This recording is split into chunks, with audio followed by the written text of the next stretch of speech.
नमस्कार. आज आपण शिवजयंतीनिमित्त एक जबरदस्त भाषण बघणार आहोत. शिवाजी महाराज यांचं व्यक्तिमत्व आपण या भाषणातून बघणार आहोत. चला तर मग. मंचावर उपस्थित मान्यवर, गुरुजन, माता भगिनींनो आणि माझ्या प्रिय बांधवांनो, आज मी ज्या महान व्यक्तिमत्वाबद्दल बोलणार आहे ते नाव ऐकतात आपल्या अंगावर रोमांच उभे राहतात, छाती अभिमानाने ताठ होते, डोळ्यात तेज येते आणि ओठांवर आपसुकच शब्द येतात, जय भवानी, जय शिवाजी.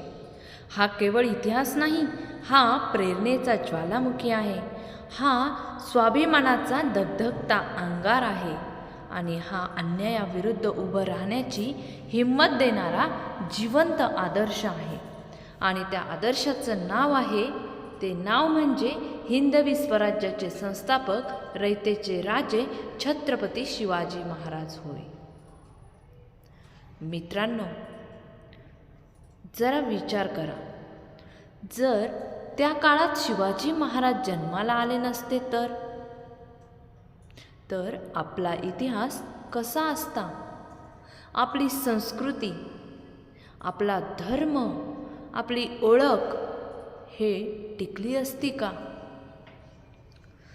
कदाचित नाही. म्हणूनच शिवाजी महाराज म्हणजे केवळ एक राजा नव्हते किंवा एक राजा नव्हे, तर ते एका युगाचा तारणहार आहेत.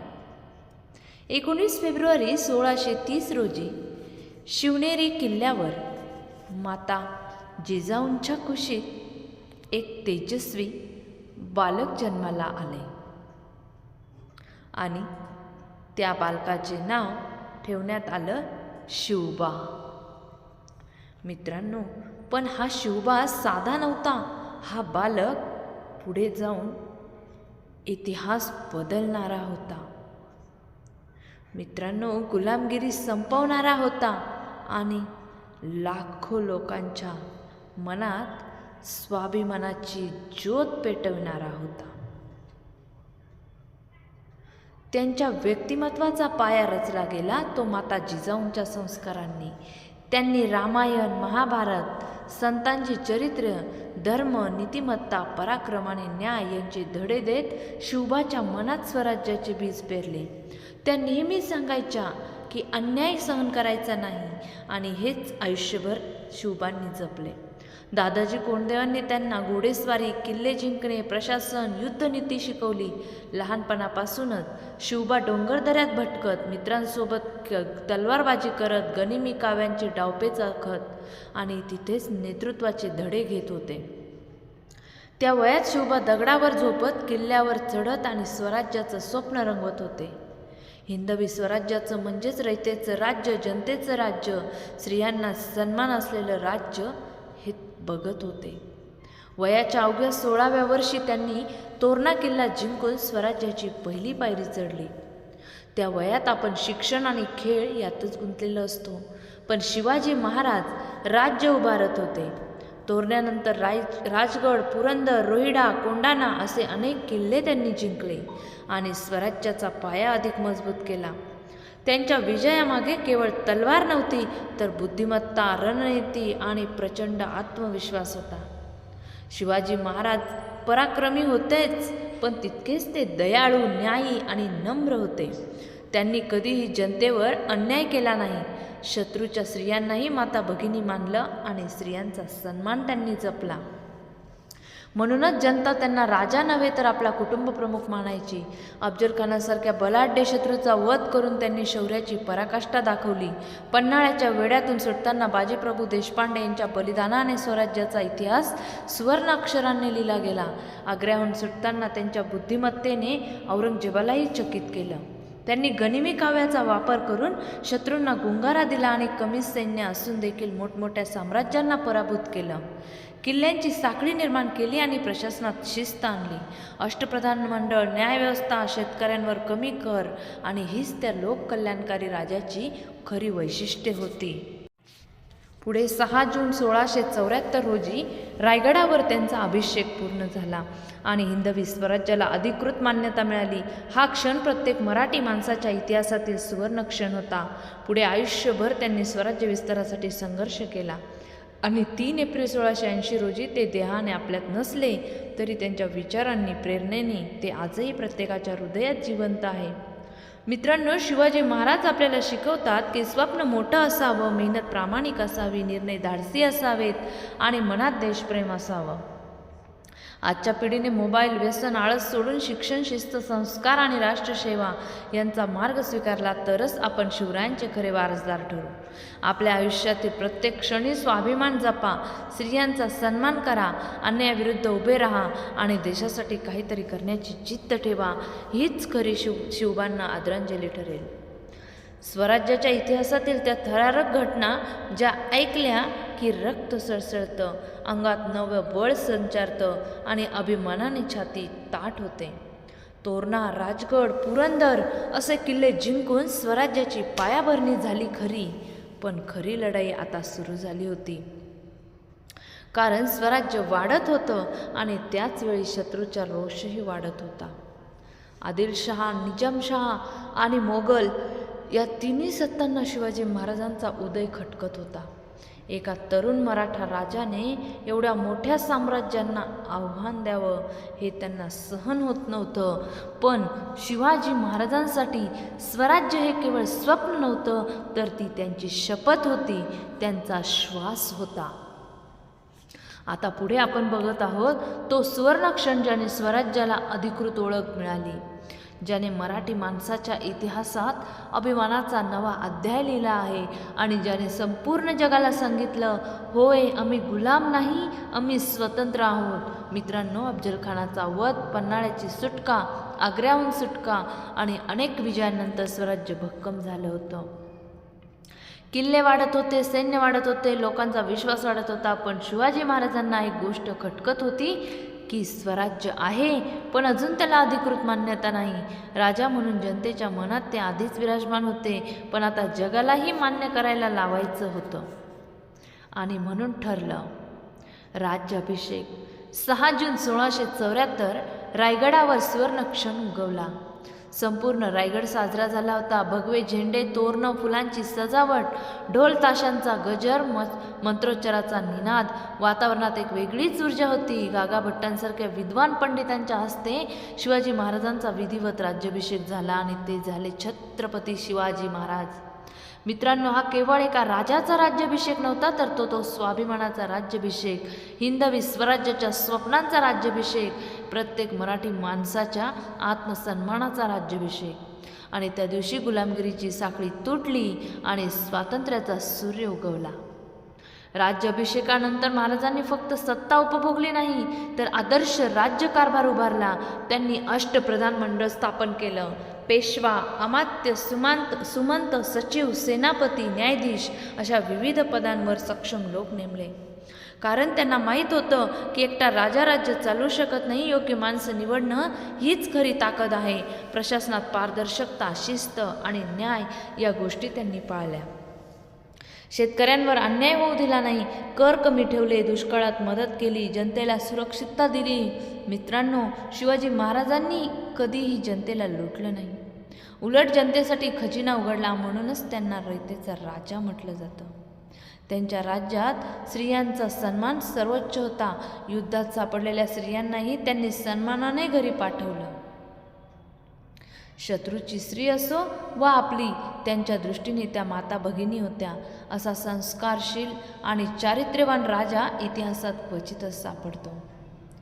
आजही आपण बातम्यांमध्ये स्त्रियांवर होणारे अत्याचार ऐकतो, तेव्हा शिवाजी महाराजांची आठवण येते आणि वाटतं जर आजही प्रत्येकामध्ये शिवरायांचे संस्कार असते तर समाज किती सुंदर झाला असता. शिवाजी महाराजांनी फक्त जमिनीवरच नाही तर समुद्रावरही राज्य उभारलं. त्यांनी बलाढ्य आरमार उभं केलं. सिंधुदुर्ग, विजयदुर्ग, जंजिरा यांसारखे सागरी किल्ले बांधले. कारण त्यांना कळलं होतं की ज्याच्या हातात समुद्र त्याच्या हातात व्यापार आणि सत्ता. हे दूरदृष्टीचं उत्तम उदाहरण आहे. मित्रांनो, एवढ्या पुढचा विचार त्या काळात करणारा राजा किती महान असेल. त्याच्या सैन्यात शिस्त होती, सैनिकांना योग्य वेतन मिळायचं आणि लूटमार करण्यास बंदी होती. शत्रूच्या धर्मस्थळांनाही हात लावला जात नव्हता, कारण त्यांचा लढा धर्माविरुद्ध नव्हता तर अन्यायाविरुद्ध होता. ते सर्व धर्म समभाव मानणारे होते. त्यांच्या दरबारात हिंदू मुस्लिम दोघेही समान सन्मानाने काम करत होते. मित्रांनो, हीच खरी धर्मनिरपेक्षता आहे. शिवाजी महाराज फक्त तलवारीने नाही तर प्रेमाने आणि न्यायाने राज्य जिंकत होते. म्हणून लोक त्यांच्यासाठी जीव देत होते. त्यांचं व्यक्तिमत्व इतकं प्रभावी होतं की शत्रूसुद्धा त्यांचा आदर करायचे. औरंगजेबसारख्या बलाढ्य बादशहाने सुद्धा शिवाजी महाराजांच्या नावाने घाबरायचा. मित्रांनो, हे यश फक्त एका दिवसात मिळत नाही, तर त्यामागे होती अथक मेहनत, संयम, धैर्य आणि देशभक्ती. शिवाजी महाराजांनी आपल्याला शिकवलं की राजा म्हणजे ऐशाराम नव्हे तर जबाबदारी, सत्ता म्हणजे सुख नाही तर सेवा. म्हणूनच त्यांनी आयुष्यभर जनतेसाठी काम केलं. आणि आज आपण जर त्यांच्या जीवनातून काही घ्यायचं असेल तर ते म्हणजे प्रामाणिकपणा, शिस्त, परिश्रम आणि राष्ट्रप्रेम. कारण हेच गुण आपल्याला मोठं बनवतात. मित्रांनो, स्वराज्य उभं राहिलं, राज्याभिषेक झाला, प्रशासन उभं राहिलं, पण अजूनही शिवरायांचा प्रवास थांबला नव्हता. अजून अनेक आव्हानं, अनेक लढाया आणि अनेक प्रेरणादायी क्षण बाकी होते. पुढील भागात आपण त्यांच्या शेवटच्या काळातील कार्य, त्यांचा मृत्यू आणि आजच्या पिढीने त्यांच्या विचारांमधून काय शिकावं हे पाहणार आहोत, जे आपल्या आयुष्याला दिशा देईल. आता बघा मित्रांनो, आपण पाहत आहोत छत्रपती शिवाजी महाराजांच्या जीवनाचा तो शेवटचा पण अत्यंत प्रेरणादायी भाग, ज्यामध्ये त्यांच्या कार्याची परिपूर्णता, त्यांच्या विचारांची महानता आणि त्यांच्या जीवनाचा अमर संदेश दडलेला आहे. मित्रांनो, राज्याभिषेकानंतर शिवाजी महाराजांनी विश्रांती घेतली नाही, उलट जबाबदारी आणखी वाढली. कारण आता ते फक्त स्वराज्याचे संस्थापक नव्हते तर अधिकृत छत्रपती होते. लाखो लोकांच्या आशा अपेक्षा त्यांच्या खांद्यावर होत्या. प्रत्येक निर्णय रयतेच्या भल्यासाठी असावा, प्रत्येक पाऊल जनतेच्या हितासाठी असावं, हीच त्यांची भूमिका होती. त्यांनी किल्ल्यांची अधिक मजबूती केली, सैन्य संघटित केलं, गनिमी काव्याला अधिक धार दिली आणि शत्रूंना कायम सजग ठेवले. दक्षिणेकडील मोहिमा काढून त्यांनी स्वराज्याचा विस्तार तंजावरपर्यंत नेला. कर्नाटक मोहिमेद्वारे त्यांनी मराठ्यांचा प्रभाव दूरच पोहोचवला. मित्रांनो, एवढ्या मोठ्या साम्राज्याचा विस्तार करताना देखील त्यांच्या मनात अहंकाराचा कण देखील नव्हता. ते नेहमीच स्वतःला रयतेचा सेवक मानायचे. त्यांच्या दरबारात कोणीही सामान्य माणूस थेट आपली तक्रार मांडू शकत होता. त्यांचा न्याय इतका पारदर्शक होता की लोक म्हणायचे, शिवरायांच्या राज्यात अन्यायाला जागा नाही. त्यांच्या कारभारात चोरी, लुटमार, भ्रष्टाचार यांना कडक शिक्षा होती. कारण त्यांना माहीत होतं की राज्य टिकवायचं असेल तर शिस्त आवश्यक आहे. मित्रांनो, आज आपण समाजात बघतो की भ्रष्टाचार वाढतोय, स्वार्थ वाढतोय, पण शिवाजी महाराजांनी आपल्याला शिकवलं की प्रामाणिकपणा हीच खरी ताकद आहे. त्यांच्या सैन्यातील प्रत्येक सैनिक देशासाठी लढायचा, पगारासाठी नव्हे. कारण त्यांना माहीत होतं की ते एका महान ध्येयासाठी काम करत आहेत. शिवाजी महाराजांची दूरदृष्टी इतकी विलक्षण होती की त्यांनी भविष्याचा विचार करून आरमार उभं केलं, व्यापार वाढवला, किल्ल्यांची साखळी निर्माण केली आणि स्वराज्य आर्थिकदृष्ट्या मजबूत केलं. मित्रांनो, केवळ तलवार चालवणारा राजा मोठा नसतो, तर जनतेचं जीवन समृद्ध करणारा राजा खरा महान असतो. आणि म्हणूनच शिवाजी महाराज आजही लोकांच्या हृदयात जिवंत आहेत. पण काळ कोणासाठी थांबत नाही. आयुष्यभर संघर्ष करत, स्वराज्यासाठी झटत, रात्रंदिवस जनतेच्या कल्याणासाठी काम करत असताना त्यांच्या शरीराला थकवा जाणवू लागला. आणि 3 एप्रिल 1680 रोजी रायगडावर एक तेजस्वी सूर्य अस्ताला गेला. तो दिवस महाराष्ट्रासाठी काळा दिवस होता. संपूर्ण स्वराज्य रडलं, किल्ले रडले, मावळे रडले, जनतेच्या डोळ्यात अश्रू होते.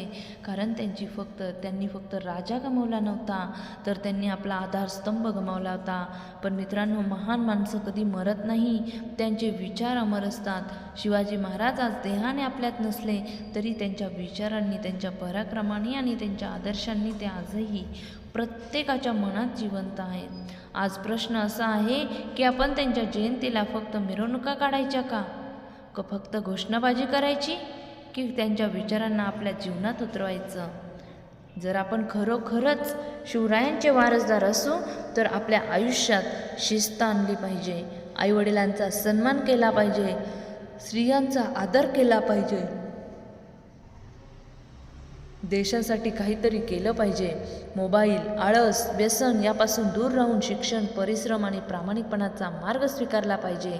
कारण शिवाजी महाराजांनी आपल्याला शिकवलं, स्वप्न बघा, ते पूर्ण करण्यासाठी झटा. अन्याय सहन करू नका, पण स्वतः कधीही अन्याय करू नका. धैर्य ठेवा, पण नम्रताही ठेवा. शक्ती ठेवा, पण रक्षणासाठी वापरा. मित्रांनो, आजच्या पवित्र दिवशी आपण एक संकल्प करूया की शिवरायांचे विचार हृदयात जपू, स्वराज्याची ज्योत आपल्या कृतीतून जिवंत ठेवू आणि आपल्या आयुष्याला इतकं महान बनवू की पुढच्या पिढ्या आपल्याकडे अभिमानाने बघतील. चला तर मग शेवटी एवढंच म्हणेन, जोपर्यंत या भूमीत स्वाभिमान जिवंत आहे तोपर्यंत शिवाजी महाराज जिवंत आहेत. जोपर्यंत अन्यायाविरुद्ध आवाज उठतोय तोपर्यंत शिवाजी महाराज जिवंत आहेत. आणि जोपर्यंत प्रत्येक मराठी माणसाच्या हृदयात देशप्रेमाची ज्योत पेटलेली आहे तोपर्यंत छत्रपती शिवाजी महाराज अमर आहेत.